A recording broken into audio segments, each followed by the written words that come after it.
soit avec vous. Évangile de Jésus-Christ selon saint Marc.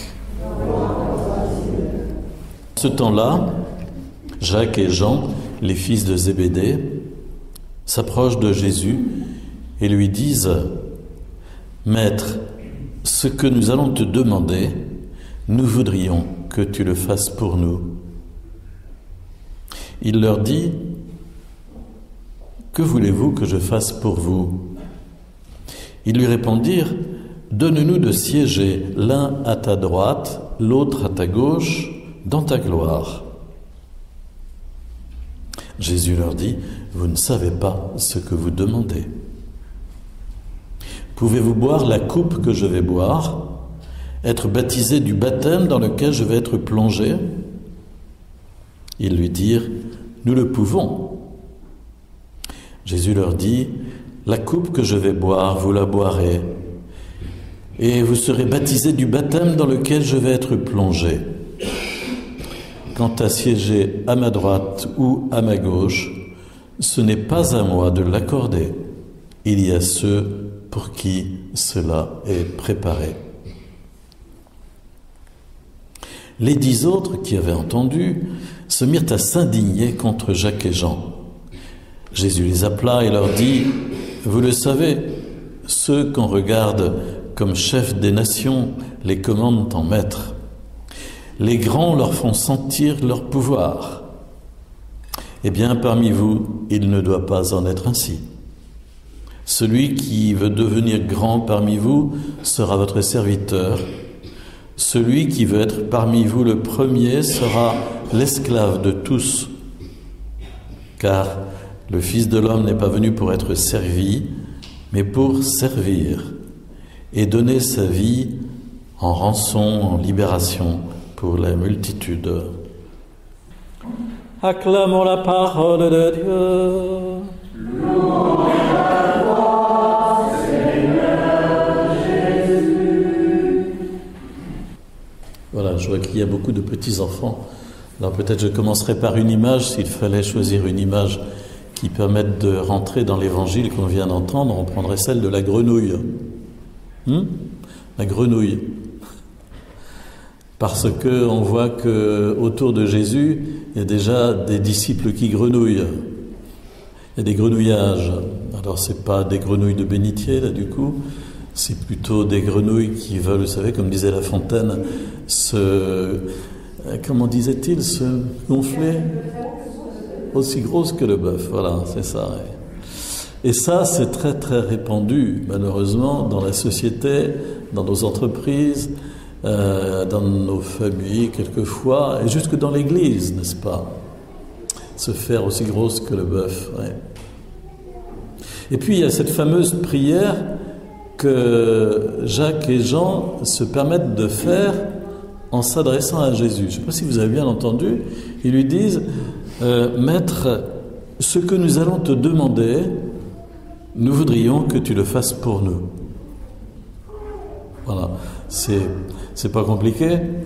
On appuie sur le bouton et Seigneur, nous voudrions que tu fasses pour nous ce que nous te demandons. Nous y comptons bien. Alors Jésus, évidemment, se fait préciser de quoi s'agit-il. Eh bien, donne-nous de siéger l'un à ta droite, l'autre à ta gauche dans la gloire. Voilà, la grenouille qui veut se faire aussi grosse que le bœuf.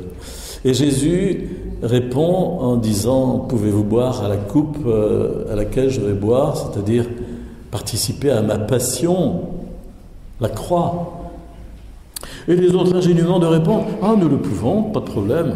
S'il s'agit de ça, on va le faire. » Ça va le faire, comme disent les gens aujourd'hui.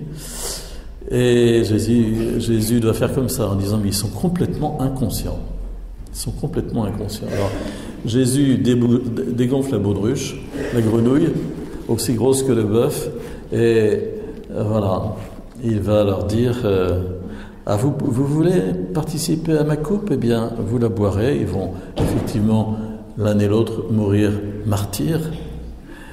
Quant à siéger à ma droite et à ma gauche, ça c'est pour ceux pour qui ça a été préparé. Jésus n'a pas pouvoir, ça dépend du Père probablement.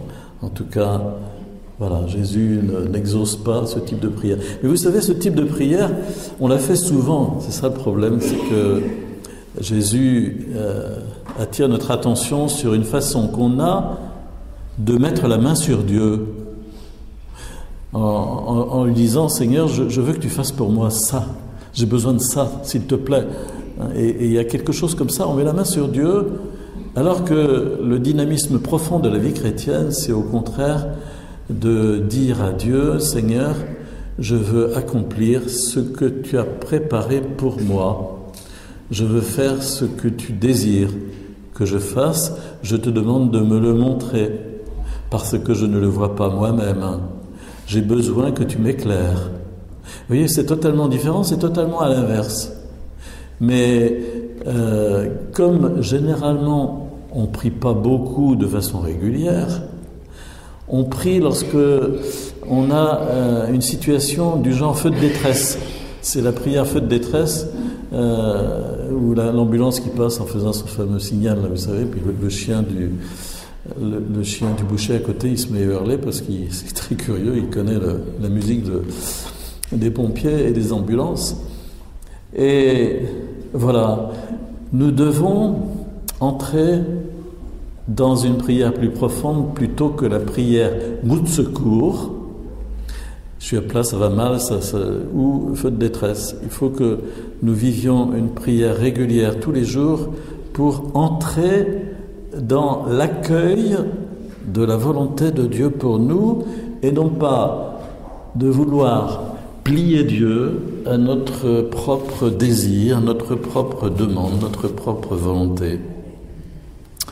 Alors des grenouillages comme ça, il y en a plein, je disais, il y en a plein, il y en a jusque dans l'Église, avec du carriérisme, avec des ambitieux, et par les temps qui courent, le pape François dénonce ce cléricalisme, mais c'est pas simplement le fait des clercs, il peut y avoir des laïcs qui sont pareils, hein.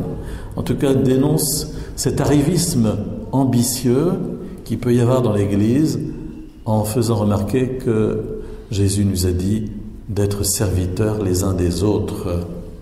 Et il a dit qu'il n'était pas venu pour être servi comme un pacha, mais pour servir et donner sa vie en libération pour la multitude. Alors il nous faut chercher comment éradiquer dans notre vie quotidienne toutes les attitudes qui sont des attitudes où nous nous gonflons, ou quelquefois nous disons des choses fausses sur nous-mêmes. Ça peut arriver, quelquefois, vous savez, on a le petit mensonge comme ça qui donne un coup de peinture qui fait briller. Et c'est pas pourquoi ça sort comme ça brusquement, et on ne sait pas pourquoi on a dit ça, mais enfin, on se met vraiment sur un piédestal.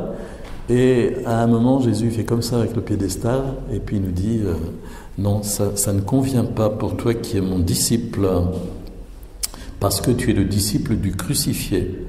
Donc, discerner dans nos vies quelles sont les attitudes qui sont des attitudes de surplomb, des attitudes de mainmise, donc des attitudes de manipulation finalement des autres autour de nous, où nous les mettons à notre service quelque part, hein, pour au contraire adopter une attitude de dépossession, on dirait aujourd'hui, de démaîtrise, etc.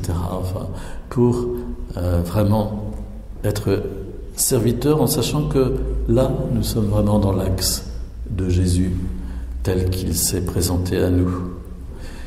Et donc, surveillons nos prières de demande, peut-être avant de demander quelque chose de précis au Seigneur, parce qu'effectivement, nous en avons besoin, ou nous prions pour quelqu'un d'autre, et nous avons quelque chose de précis à demander. Peut-être d'abord dire, Seigneur, montre-moi ce que tu attends, ce que tu désires, ce que tu veux, pour que je puisse entrer dedans, entrer dans ce dynamisme. Et puis je te présente aussi, voilà, ce besoin. Mais si c'est ta volonté, tu nous conduiras, tu donneras comme tu voudras, parce que le Seigneur donne rarement ce que nous avons demandé. Il donne autrement parce qu'il a une autre vision que la nôtre, qui avons une vision étriquée, rétrécie. Et le Seigneur, cependant, entend notre prière, l'exauce à sa façon. Et c'est pour ça que précisément nous devons être ouverts pour discerner la façon dont Dieu nous conduit et nous exauce, et donc emboîter le pas. Vous voyez, comme la vie chrétienne suppose une grande souplesse, un grand abandon, une grande confiance, puis un dialogue intérieur, une écoute, développer l'écoute de Dieu pour vraiment avancer main dans la main avec lui.